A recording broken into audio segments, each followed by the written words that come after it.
Hello friends, എല്ലാവർക്കും സുഗമോദേവി സീരിയലിൻ്റെ ഇന്നത്തെ എപ്പിസോഡിൻ്റെ റിവ്യൂയിലേക്ക് സ്വാഗതം. അങ്ങനെ ചന്ദ്രോത്തെത്തി നന്ദനെ കണ്ട് സ്റ്റേഷനിൽ ഹാജരാകുന്നതിൽ നിന്നും പിന്തിരിപ്പിക്കാനെത്തിയ ഇസബെല്ലയെ ഞെട്ടിച്ചുകൊണ്ട് നന്ദനെ കാണാൻ പോലും അനുവദിക്കാതെ ഇസബെല്ലയ്ക്ക് നേരെ പൊട്ടിത്തെറിക്കുന്നുണ്ട് സിദ്ധാർത്ഥൻ. ഇത്തവണ പ്രഭാവതിയും സിദ്ധാർത്ഥൻ്റെ തീരുമാനത്തിനൊപ്പം നിൽക്കുന്നു. മാത്രമല്ല, നന്ദൻ്റെ ഭാവിയെക്കുറിച്ചുള്ള ടെൻഷനിലാണ് ഞങ്ങളെല്ലാവരും. അതിനിടയിൽ കയറി വന്ന് കൂടുതൽ പ്രശ്നങ്ങൾ ഉണ്ടാക്കരുത് എന്നും പ്രഭാവതി പറയുന്നുണ്ട്. പ്രഭാവതിയുടെ പെരുമാറ്റം ഇസബെല്ലയെ ശരിക്കും ഞെട്ടിച്ചു കളയുന്നു. സിദ്ധാർത്ഥനാണെങ്കിലും എൻ്റെ മകനെ സഹായിച്ച് ഈ നിലയിൽ കൊണ്ടെത്തിച്ചത് നിങ്ങളെല്ലാവരും ആണെന്നും ഇനി ഫ്രണ്ട്ഷിപ്പിൻ്റെ പേരും പറഞ്ഞ് ഇവിടേക്ക് കാലെടുത്ത് കുത്തിയാൽ സ്ത്രീയാണെന്നൊന്നും നോക്കില്ല എന്നും കൈവിട്ട് എന്തെങ്കിലും ചെയ്തു കളയുമെന്നെല്ലാം താക്കീത് നൽകി ഇസബെല്ലയെ ആട്ടിയിറക്കി വിടുന്നുണ്ട്. അങ്ങനെ ചന്ദ്രോത്ത് നിന്നും നാണം കെട്ട് ഇറങ്ങി പോവുകയാണ് ഇസബെല്ല. ശേഷം ചന്ദ്രോത്ത് നമ്മളറിയാതെ പലതും നടക്കുന്നുണ്ടെന്നും എല്ലാം നമുക്ക് നേരെ വരുവാണെന്നാണ് സംശയം എന്നെല്ലാം ഇസബെല്ല പറയുമ്പോൾ, അതാ ഞാൻ പറഞ്ഞത് ബെല്ലെ, നീ US പോകാൻ ഐസക്ക് നിർബന്ധിച്ച് പറയുന്നുണ്ട്. കെവിനും അതിന് ഇസബെല്ലയെ നിർബന്ധിക്കുന്നുണ്ടെങ്കിലും അങ്ങനെ തോറ്റോടാനൊന്നും എന്നെ കിട്ടില്ല എന്നും വരുന്നതെല്ലാം നേരിടാൻ തന്നെയാണ് ഞാൻ തീരുമാനിച്ചിരിക്കുന്നത് എന്നും പറഞ്ഞുകൊണ്ട് ഇസബെല്ല വാശിയിൽ തന്നെ നിൽക്കുന്നു. പിന്നീട് നന്ദനാണെങ്കിൽ നിയമത്തിന് മുൻപിൽ കീഴടങ്ങാനായിട്ട് മനസ്സുകൊണ്ട് തയ്യാറായി കഴിഞ്ഞിരിക്കുകയാണ്. നിയമത്തിന് മുൻപിൽ കീഴടങ്ങി ശിക്ഷ ഏറ്റുവാങ്ങുന്നതിൽ ഞാൻ ഒട്ടും ഭയപ്പെടുന്നില്ല എന്നും, പക്ഷേ ദേവി, നിന്നെക്കുറിച്ച് ഓർക്കുമ്പോൾ മാത്രമാണ് എൻ്റെ വിഷമം. എന്തിനും ഏതിനും കൂടെ ഉണ്ടാകും എന്ന എൻ്റെ ഉറപ്പിന്മേൽ എൻ്റെ കൂടെ ജീവിക്കാനായിട്ട് വന്നവളല്ലേ നീ. ഇനി മുന്നോട്ട് നിൻ്റെ ജീവിതം എന്തായി തീരും എന്ന് തന്നെയാണ് എൻ്റെ സങ്കടം. പക്ഷേ ദേവി, നീ തളർന്നു പോകരുത് എന്ന് പറഞ്ഞുകൊണ്ട് ദേവിയെ ചേർത്ത് പിടിക്കുന്നുണ്ട് നന്ദൻ. ദേവികയും ആകെ തകർന്നു പോകുന്നു.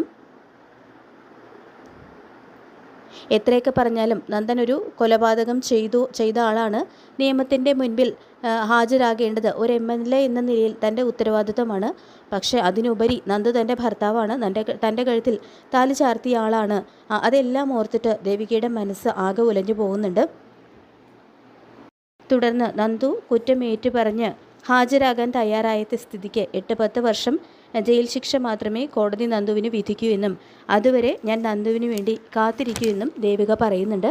പിന്നീട് MLA ആയിട്ട് കൂടി നന്ദനെ രക്ഷിക്കാനായിട്ട് ഒരു ചെറുവിരൽ പോലും അനക്കാത്തതിൻ്റെ പേരിൽ പ്രഭാവതി ദേവികയെ കുറ്റപ്പെടുത്തി സംസാരിക്കുന്നുണ്ട്. അവനെ രക്ഷിക്കും എന്ന തോന്നലുണ്ടാക്കിയിട്ട് ഇപ്പോൾ അവനെ ചതിക്കുകയാണല്ലേ. എൻ്റെ മോൾ മനഃപൂർവ്വം ഋഷിയെ കൊന്നിട്ടില്ല. അവൻ്റെ കയ്യിൽ നിന്നും ഒരു കയ്യബദ്ധം പറ്റിയതാണ്. അതറിഞ്ഞിട്ട് പോലും അവനെ രക്ഷിക്കാൻ ഒന്നും ചെയ്തില്ല എന്ന് മാത്രമല്ല, അവൻ നിയമത്തിന് മുൻപിൽ കീഴടങ്ങാൻ തയ്യാറായെന്ന് പറഞ്ഞപ്പോൾ അതിനെ പിന്തുണയ്ക്കുകയും ചെയ്യുന്നു. എന്തൊക്കെ പറഞ്ഞാലും അവനെ ഞാൻ ഒരു പോലീസിനും വിട്ടുകൊടുക്കില്ല എന്ന് പറഞ്ഞുകൊണ്ട് നിയന്ത്രണം വിട്ട് കരയാണ് പ്രഭാവതി ചെയ്യുന്നത്. അവൻ കൂടെയില്ലാതെ ഈ വീട്ടിൽ എനിക്കും ജീവിക്കാൻ കഴിയില്ല എന്ന് പറഞ്ഞുകൊണ്ട് പ്രഭാവതി വീണ്ടും കരയുന്നുണ്ട്. അപ്പോൾ ദേവിക പ്രഭാവതിയോട് പറയുന്നുണ്ട്, നന്ദു ജയിലിലേക്ക് പോകുന്നതിൽ അമ്മയെപ്പോലെ തന്നെ വിഷമം എനിക്കുണ്ട്. നന്ദു അമ്മയ്ക്ക് മകനാണെങ്കിൽ നന്ദു എൻ്റെ ഭർത്താവാണ്. പക്ഷേ അതുപോലെ തന്നെ ഞാൻ ഉത്തരവാദിത്തമുള്ള ഒരു MLA കൂടിയാണ്.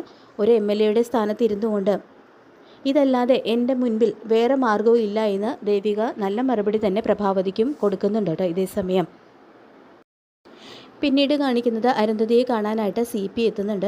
ഋഷി കൈവിട്ട കളിയാണ് കളിക്കുന്നത് എന്നും പക്ഷേ അവനെ മറികടന്ന് എനിക്കൊന്നും ചെയ്യാനും കഴിയുന്നില്ല CP. അവൻ എന്തെങ്കിലും കടുങ്ങി ചെയ്ത് കളയുമോ എന്നുള്ളൊരു പേടി എനിക്കുന്നുണ്ട്. നന്ദനെങ്ങാനും പോലീസിന് കീഴടങ്ങി കഴിഞ്ഞാൽ ഋഷി വഞ്ചനാ കുറ്റത്തിന് അറസ്റ്റിലാകും എന്നുള്ള കാര്യം ഉറപ്പാണ്. ജീവിതത്തിൽ എന്തൊക്കെയോ തിരിച്ചടികൾ വരാൻ പോകുന്നു എന്ന തോന്നലുണ്ട്. തുടർന്ന് ഋഷി അറിയാതെ നമുക്ക് എല്ലാ സത്യങ്ങളും ദേവിയെ കണ്ട് തുറന്നു പറഞ്ഞാലോ എന്നൊരു അഭിപ്രായം അരുന്ധതി CPയോടായിട്ട് ചോദിക്കുമ്പോൾ, അത് വേണോ മാഡം? തോറ്റു എന്ന് മനസ്സിലാക്കി കഴിഞ്ഞാൽ ഋഷിമോൻ എന്തെങ്കിലും കടുകൈ ചെയ്താലോ?